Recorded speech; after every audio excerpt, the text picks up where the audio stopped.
Hey everybody, welcome to another episode of Should You Play, where I show you some spoiler-free gameplay and give you my thoughts after playing new games for a few hours, while also highlighting and checking out at least one of the PlayStation Plus games for each month. In this video I'm playing Digimon Story Time Stranger, the latest game in the Digimon Story franchise that took nearly 8 years to get to fans after its announcement.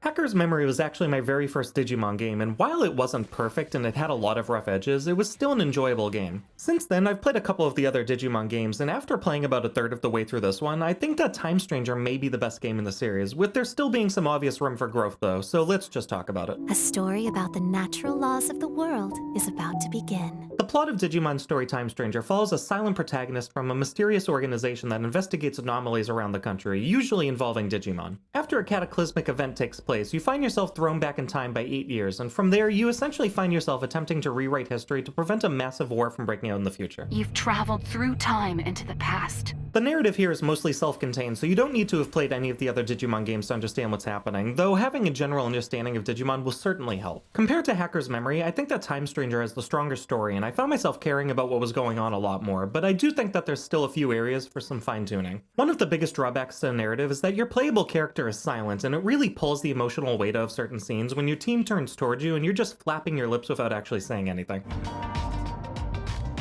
Excuse me? Another issue is the pacing, because the game sets up an apocalypse-level threat that you need to take care of, something that you're reminded of constantly, but then you'll find yourself running after t-shirt thieves and running errands instead. You're trying to stop a global collapse. Get back to the mission. I also found myself not caring too much about the human characters, but the Digimon characters steal every scene they're in and helps keep you engaged with the rest of the plot. Time Stranger also starts off fairly slowly after the opening scenes, but once you get about a quarter of the way through the main storyline, things start to open up in unexpected ways and the story becomes bigger and better in nearly every way. Oh, well, glad to hear it. Time Stranger plays as a monster-catching JRPG with exploration, turn-based battles, light puzzle solving, and lots of dialogue in between, which is actually my biggest issue with the game, as the pacing is constantly interrupted. You'll start running down a hallway, then a cutscene stops you, then you go on a short walk, and then some more dialogue pops up, and I kept finding myself thinking that a lot of these moments could have just played out while I was still moving. What? Is that really true? On the positive side, navigation is very clear. Level designs are straightforward, you've got reliable waypoints, and you can even scan your surroundings to highlight enemies, treasure chests, or breakable objects. Random encounters aren't a thing this time either, as you'll see enemy Digimon wandering the overworld areas, so you can actively avoid them or even use a new Digi-attack mechanic to strike them before the battle starts. Great! The game also introduces agent skills and anomaly points, allowing you access to different skill trees to enhance your Digimon partner's stats or boost rewards such as XP as you progress. Side missions typically and unfortunately end up just being simple fetch quests with a battle at the end, but they're important to go after because they're one of the best ways to earn more anomaly points outside of the main story, an important factor for Digivolution later on. There's also the in-between theater, a hub area for things like shops in the Digifarm, and while it's only accessible at certain map points, it feels like something that should have just been available from the main menu. Still, there are plenty of other quality of life improvements that have been added in, including an autosave system, so that's a big win even if there are some other nitpicks that players may pick up on. I'm glad you like it. At the start of Time Stranger, you'll pick one of 3 Digimon as your starter partner, but the roster quickly expands as you encounter many of the 450 plus Digimon within the game. There are some that only veteran players may recognize, and others that even novices like myself will know, and while some of the Digimon designs are clearly better than others, it's more of an issue with the source material than the game itself, with most of them still being great. And I'm gonna farm them for views. Like in past games, you scan Digimon that you encounter in battles, and once you get at least a 100% scan, you can convert them into new Digimon for you to add to your team. Unlike in past games though, you don't need to go to a specific area to convert them, which is a huge convenience that's highly appreciated. Digimon evolution works on a branching path, so a single Digimon may have the option to evolve into 5 different forms depending on the requirements for it to grow, which usually boils down to their individual stats and your agent rank. Evolving Digimon back down to their previous forms is useful as well, since it can boost long-term growth, and checking the requirements for evolution branches is easier than ever thanks to your Digivice. How fascinating. You also have full access to all of your Digimon at nearly any time, with you being able to have up to 999 in your box and up to 6 within your party, with no restrictions or memory limit for any of them. As for the heart of the game, Digimon Battles and Time Stranger are turn-based, allowing 3 of your Digimon on the field at a time, plus any guest that may be tagging along with you. The familiar vaccine, virus, data, rock, paper, scissors system returns, alongside an array of elemental strengths and weaknesses that's fairly easy to get a hang of after a few battles.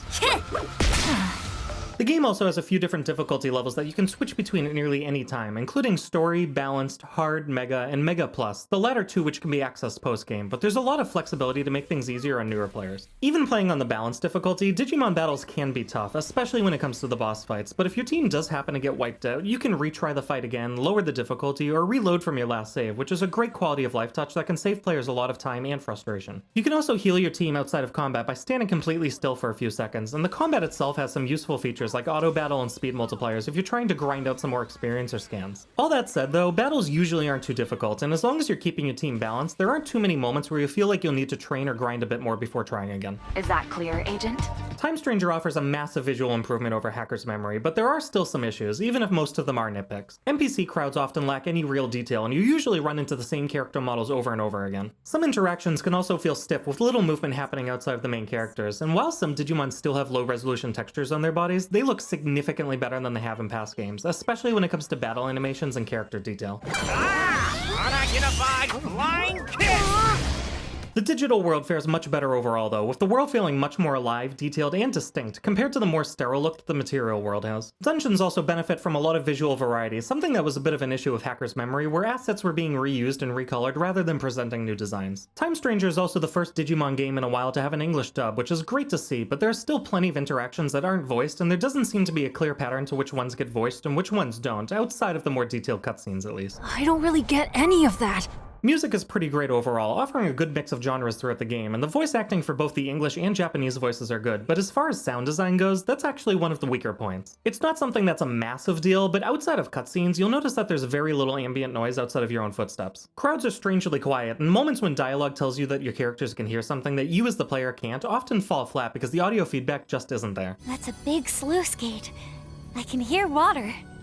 Outside of all of the gameplay improvements, the game's performance is one of Time Stranger's strongest aspects. I only ran into a single instance of audio stuttering in the very first cutscene of the game, and it's been an incredibly smooth ride aside from that. Load times are fairly quick, transitions are seamless, and I haven't run into any major bugs or crashes. I will note that on console, however, the game does run at a locked 30 frames per second, which a lot of players seem to see as a deal breaker, but personally, I barely noticed it. In fact, this is the first I've ever heard of such a thing.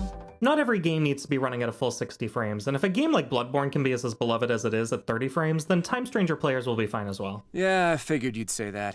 Digimon Story Time Stranger is easily one of the best Digimon games yet, but it's not without its flaws. The constant start and stop pacing drags down the momentum, the human characters could have been a little more engaging, and some of the art direction and sound design choices keep it from feeling as polished as it could be. Still though, the core of the game is rock solid. The monster catching and battling are both satisfying, Digimon evolution and converting have both been made easier, and there are a ton of quality of life changes that have been made since Hacker's Memory released, most notably the addition of an autosave function, as well as a ton of other mechanics that I didn't have time to cover here. I think that most players are going to find themselves playing through a 30 to 40 hour long campaign, and with a New Game Plus option, the adventure doesn't have to stop there. If you've played and enjoyed past Digimon games, you'll almost certainly enjoy this one, and even if you're new to the series, I think this is a great place to jump in. There are definitely some pretty notable issues still, but for me, it's a really strong step in the right direction, and I'm looking forward to seeing what's next for the Digimon game franchise. If you want to see what happens, you'd better like this video, smash that subscribe button, and turn on notifications. As always though, this is just my opinion. Whether you've just fallen back in time, or you're already adventuring around in the digital world, let me know in the comments what you think of Digimon Story Time Stranger. What is it you desire?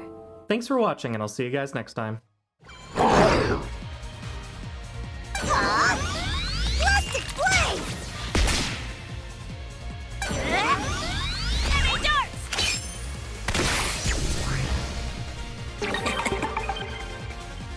My turn! Strike roll!